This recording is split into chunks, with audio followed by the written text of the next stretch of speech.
Il va vous parler de SaaS, d'open source et de tout un tas de choses liées au commun numérique et à tout ce qui va autour. Je laisse la parole à Ludovic. C'est bon, je démarre. Allez, c'est parti. Alors bonjour, je vais vous parler d'intelligence artificielle, de SaaS et d'open source, et de voir comment l'arrivée de l'IA peut représenter un challenge ou une opportunité pour les acteurs du libre. Alors, déjà qui suis-je je suis le créateur et fondateur de la société XWiki en 2004. Ça fait 20 ans qu'on fait 100% de libre. J'ai baigné dans les technologies Internet en ayant travaillé chez Netscape en 1995, et puis ensuite j'ai fait de la mesure d'audience de sites Internet. Et j'essaie de passer la plus grosse partie de mon temps à faire du logiciel libre, plus qu'en parler, mais bon, comme vous voyez, j'en parle quand même.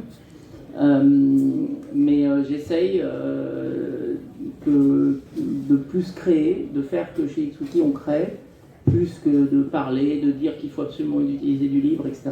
Malheureusement, on a quand même besoin de le faire pour faire prendre conscience des enjeux autour du libre. Mais on prêche des convaincus en grande partie ici, donc c'est pas la peine trop de parler de ça.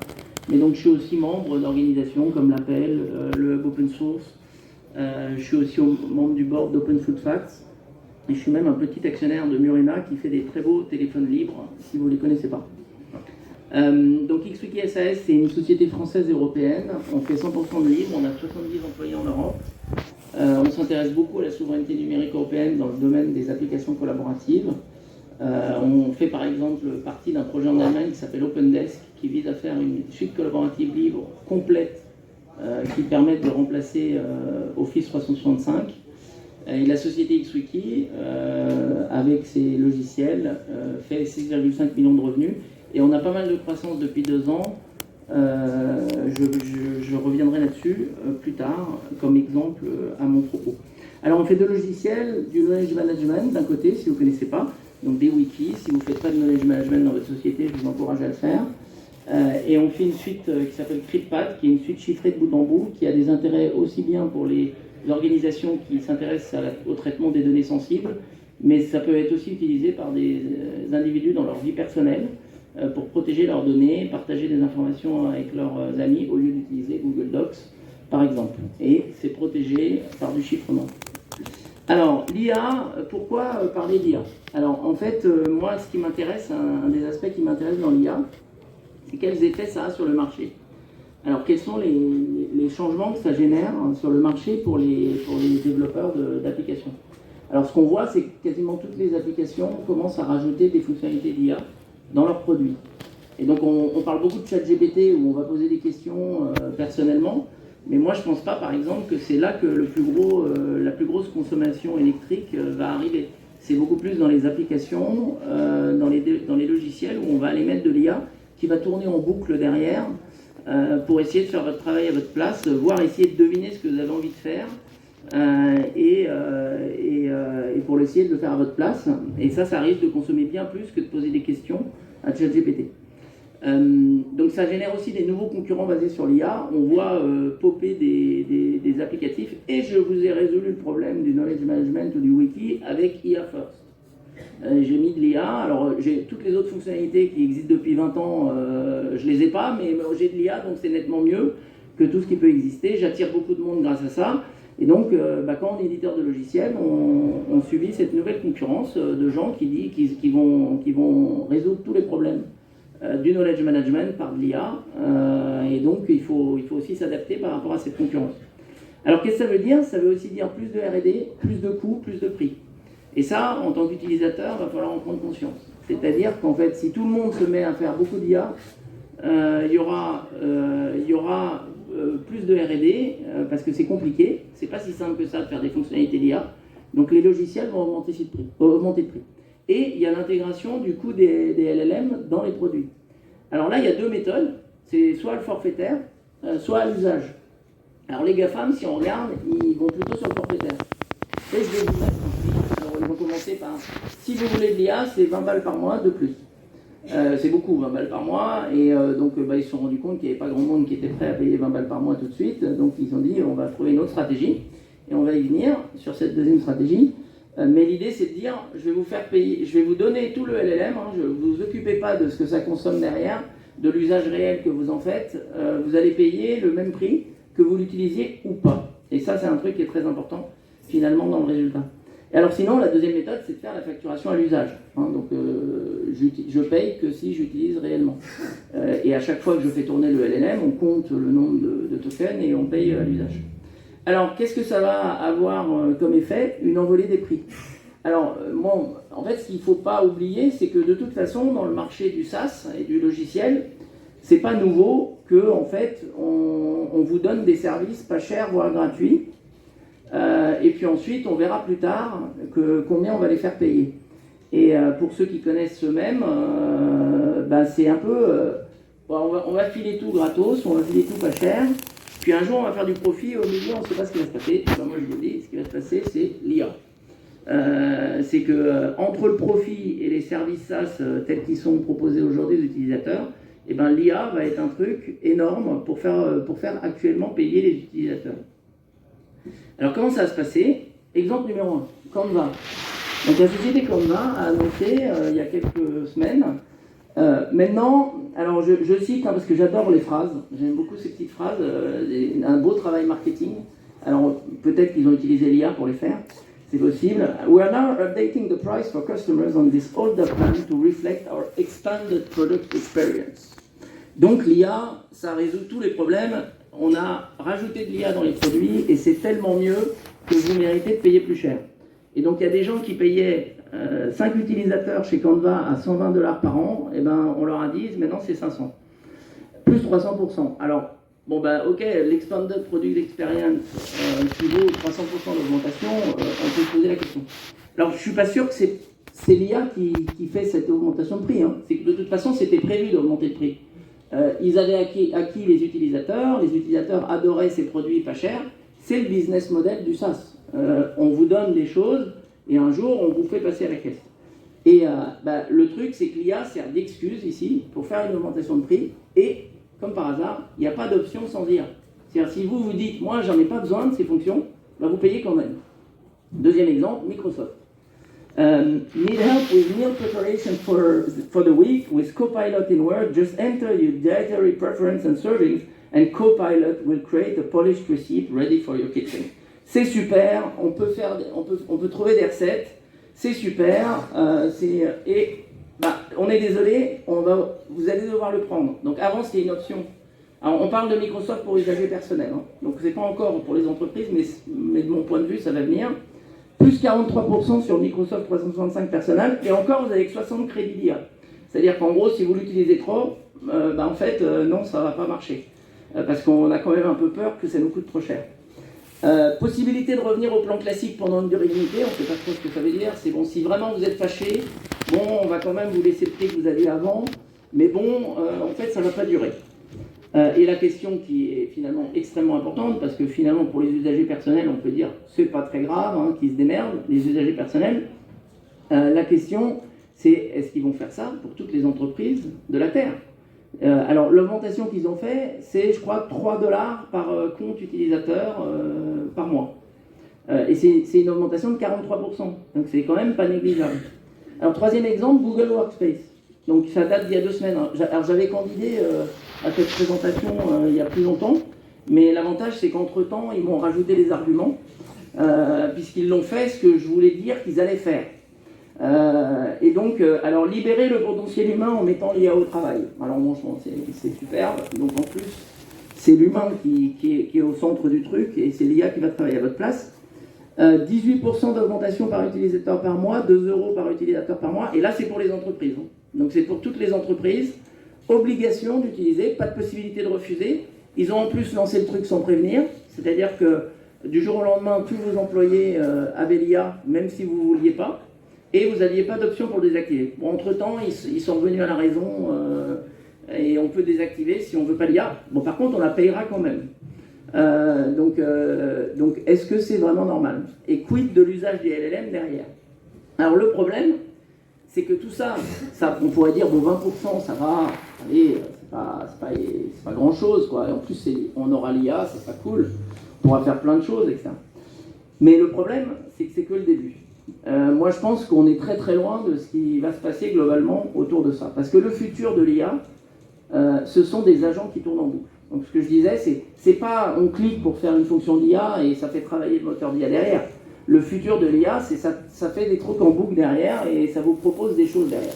Et là, c'est plus du tout le même coût d'usage. En fait, si ça tourne derrière. C'est d'ailleurs peut-être une des raisons pourquoi ils font de l'usage forfaitaire.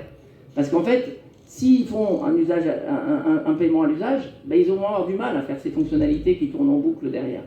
Donc le problème, c'est que c'est les ingénieurs qui vont décider quelles sont les fonctionnalités qu'il faut mettre dans le système, qui tournent en boucle pour vous, que vous en ayez besoin ou pas, elles tourneront quand même, que vous vous connectez beaucoup ou pas, si ça va droit, elles tourneront quand même, et vous allez vous retrouver avec tous ces services, SaaS dans les produits des GAFAM. Alors, pour donner quelques éléments, Stargate, 500 milliards d'investissements, 10 data centers en cours de construction, Meta qui crée un data center de 2 gigawatts. Alors, pour se faire une idée, 2 gigawatts, ça fait 17, si ça tourne à fond en permanence, donc c'est 1 million de GPU, en fait, 2 gigawatts, hein, donc c'est pas mal, 1 million de GPU, mais c'est 2 réacteurs nucléaires. Et si ça tourne à fond en permanence, c'est 17 terawatts de consommation énergétique, ça représente à peu près, si je ne me trompe pas, pour ne pas dire de bêtises, c'est 7% de la consommation électrique française. Et ça permet de fixer les idées parce qu'on dit des chiffres comme ça, mais on ne sait pas trop ce que ça veut dire, et effectivement.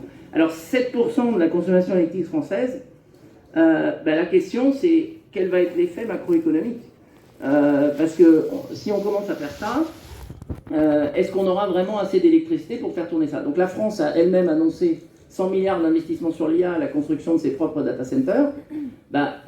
Si on fait des data centers de 2 gigawatts, notre petit surplus électrique qu'on a aujourd'hui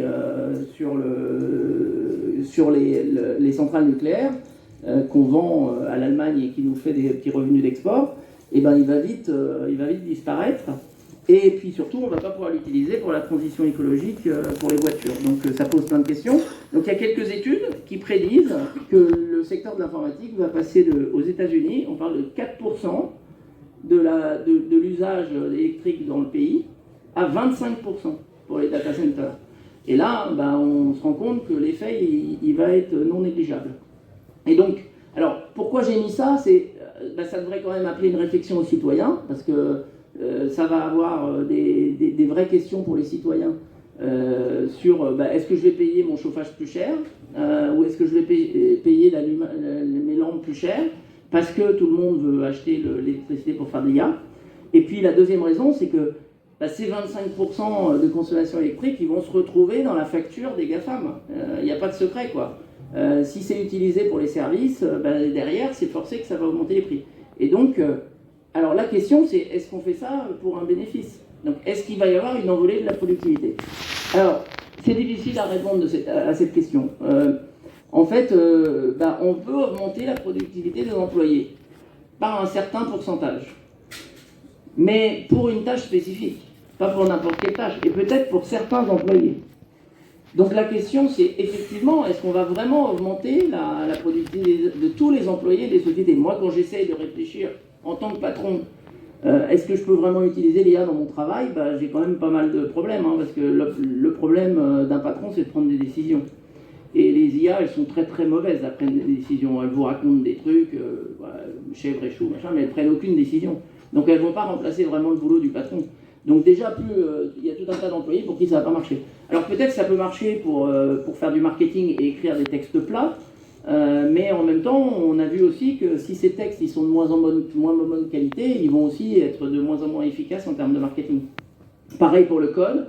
Il y a des études qui montrent que la qualité du code généré par les IA génère d'énormes problèmes en aval sur la qualité du code. Il faut le corriger, il faut le revoir, et il y a des études qui montrent que, visiblement, dans les logiciels open source, il y a plus de retour en arrière sur du code depuis que l'IA envoie du code. Et donc, ça, c'est des études un peu macro qui peuvent donner cette idée. Donc la question, c'est est-ce qu'il y aura vraiment cette envolée de productivité? Difficile de le dire, évidemment. Les gens qui font de l'IA nous disent qu'ils vont résoudre le problème du cancer avec, et nous trouver la fusion nucléaire, et ça va tout résoudre et il n'y aura plus de problème. Donc c'est difficile à dire. Par contre, ce qui est sûr, c'est que les prix des produits des GAFAM, ils sont en train d'augmenter de 30%. Ça, c'est sûr. C'est fait, c'est déjà décidé. Et pour demain, on n'en sait rien, parce que plus ils utilisent d'électricité, en fait, quand ils vont voir combien ça consomme réellement et combien ça coûte réellement, ils n'hésiteront pas à vous faire passer à la caisse. Donc on passera à la caisse pour ça. Alors, est-ce que c'est une opportunité pour nous, développeurs du libre? Alors qu'est-ce qu'on peut faire? La première chose, c'est de dire positionnement no IA. Alors c'est possible, hein. On peut avoir un positionnement no IA, il y a des utilisateurs qui peuvent dire moi je suis contre l'IA et je veux plus de produits qui ne soient pas IA. Alors le problème c'est que c'est moins cher, c'est rassurant, mais le risque c'est qu'on soit à la traîne. Et qu'en termes de fonctionnalité, on n'aille pas en mettre. Parce que ça peut être intéressant quand même de mettre des fonctionnalités d'IA. Moi je ne suis pas contre l'IA a priori, hein. Personnellement je trouve que technologiquement il y a des choses très intéressantes dans l'IA. Mais le problème c'est est-ce qu'on va mettre de l'IA à fond pour des raisons marketing ou est-ce qu'on va mettre juste ce qui est vraiment nécessaire? Et c'est ça qui est compliqué. Alors dans CryptPad, nous on fait un produit qui a du chiffrement de bout en bout. Et donc c'est très dur de mettre de l'IA de toute façon. Donc clairement on peut se positionner en disant bah, nous de toute façon pour le moment il n'y aura pas d'IA tant qu'on n'a pas une solution pour faire tourner ça sur le poste utilisateur, bah, on ne va pas le faire. Donc ça c'est un type de positionnement. Après on peut avoir un autre positionnement, c'est de faire de l'IA éthique. Alors déjà finalement qu'est-ce que c'est l'IA éthique? Alors déjà la première chose c'est que de mon point de vue l'IA éthique c'est l'IA en option. C'est-à-dire, on n'oblige personne à utiliser de l'IA. Et on fait payer à l'usage. C'est-à-dire qu'à aucun moment, on va rendre forfaitaire un coût d'usage et des coûts qu'on va cacher aux utilisateurs. Et le deuxième élément qui me paraît hyper important dans l'IA éthique, c'est l'information des consommateurs. C'est donc la protection des données, déjà. Qu'est-ce qui se passe avec vos données? Est-ce qu'on envoie de la donnée? Parce que ça, c'est un autre problème avec l'IA, hein, c'est que comme on fait tourner ça dans des clouds, là ça devient beaucoup plus difficile de faire tourner ça localement. Donc il faut informer les utilisateurs de qu'est-ce qui se passe réellement avec les données. Si vous cherchez où sont les data centers de Mistral aujourd'hui, c'est pas facile. Alors ils vous disent, ils sont en Europe, en Suède. Il y a une petite page sur leur site. Mais ça pourrait changer à tout moment, on n'en sait rien en fait. Est-ce qu'on peut vraiment le vérifier? Est-ce qu'on peut vraiment vérifier où vont nos données et qu'est-ce qu'ils en font exactement? Alors c'est une des raisons pourquoi nous on a fait du chiffrement de bout en bout avec CryptPad. C'est qu'on considère qu'on a beaucoup de promesses dans le cloud, qu'on s'occupe bien de nos données, mais en fait on est incapable de le vérifier. C'est impossible de savoir si nos données sont traitées correctement. Et donc on considère que le mieux pour les données c'est de les chiffrer avant qu'elles soient envoyées sur le cloud. Et c'est ce qu'on fait avec CryptPad. Alors le deuxième élément c'est l'information de consommation énergétique. En fait, alors nous c'est ce qu'on a voulu faire dans notre fonction d'IA dans eCryptPad, donc on a développé une fonction d'IA.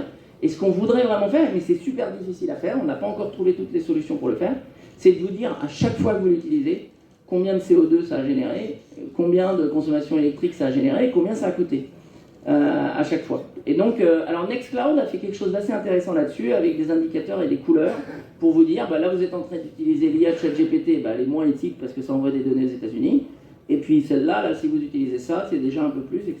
Et alors je pense qu'on peut pousser cette réflexion beaucoup plus loin, pour essayer de montrer vraiment aux utilisateurs est-ce qu'ils sont en train d'utiliser dans un cadre correct ou pas.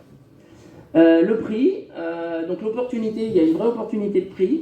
En fait, on a une opportunité unique pour gagner en compétitivité. Si les éditeurs américains nous rajoutent de l'IA par défaut, eh ben peut-être que nous, on peut dire, bah, attendez, si elle est optionnelle, vous payez qu'à l'usage, et on va peut-être pas vous faire des augmentations de 30% qui cachent d'autres augmentations qu'ils avaient envie de faire, eh ben on a une opportunité pour devenir plus compétitif. Et un message que je veux laisser passer à tous les éditeurs de logiciels libres, c'est que parfois on galère, et parfois on a du mal à rendre nos logiciels compétitifs, et il y a des moments où il y a des portes qui s'ouvrent. Et donc parfois il faut être résilient et prendre le temps et continuer à bosser sur son produit. Et l'exemple que je veux donner, c'est l'exemple d'Xwiki. En fait, ça c'est ce qui nous arrive depuis que Atlassian a augmenté ses prix. En fait, en 2020, le 29 octobre 2020, ils ont décidé d'augmenter leur prix, et en fait, bah, voilà ce qui se passe depuis. Sur notre chiffre d'affaires et sur notre revenu. En fait, on nous appelle parce que l'augmentation, elle allait trop loin. Parce que les utilisateurs n'étaient pas contents. Parce qu'on les envoyait sur le cloud. Donc quand des portes s'ouvrent, il y a des changements sur le revenu qu'on peut faire et sur la capacité qu'on a ensuite d'améliorer nos solutions.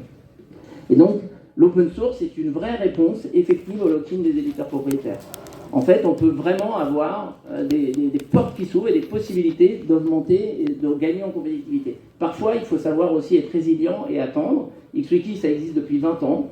Eh ben, on a pris le temps, et ben, enfin, à un moment donné, la concurrence des éditeurs propriétaires dans leur stratégie d'augmentation de prix nous permet d'ouvrir des portes. Voilà, alors ma conclusion, c'est l'IA éthique, c'est proposer l'IA en option avec prix à l'usage, et aussi de communiquer, qu'on communique tous ensemble sur le besoin d'une IA éthique et frugale, qui consomme moins, donc il faut mesurer les usages. C'est compliqué dans un marché qui est en expansion avec une innovation permanente où tout le monde veut lancer des chiffres et regardez, j'ai lancé la dernière IA qui est géniale. Par contre, il faut qu'on demande du point de vue législateur qu'on sache combien ça consomme. Il n'est pas normal aujourd'hui qu'on ne sache pas combien a coûté en énergie l'entraînement des IA propriétaires qu'on utilise. Il n'est pas normal que quand on fait une requête sur ChatGPT, on ne sache pas effectivement combien d'énergie ça a demandé. Aujourd'hui, il y a plein d'infos cachées. On a besoin de ces informations. Sinon, ça va partir complètement en live au niveau des consommations électriques. Et donc, on doit avoir ces informations pour pouvoir aller vers des acteurs qui font un vrai travail pour essayer d'améliorer la situation, pour essayer de réduire les consommations, pour essayer de réduire l'usage. Parce que peut-être qu'il ne faut pas tout faire n'importe quoi en IA. Il faut peut-être l'utiliser pour les choses qui ont vraiment de la valeur. Hein. Peut-être que traduire, c'est pas mal. Et encore, il y a des meilleurs logiciels que traduction que des systèmes à base de LLM. Mais peut-être qu'on peut faire des choses qui sont vraiment utiles et dire bah ça vaut pas le coup de le faire, c'est pas la peine de faire tourner une IA en boucle derrière pour aller essayer de faire semblant, deviner mon travail, parce que ça n'apportera pas de valeur en final aux utilisateurs par rapport au coût que ça représente. Voilà, merci beaucoup.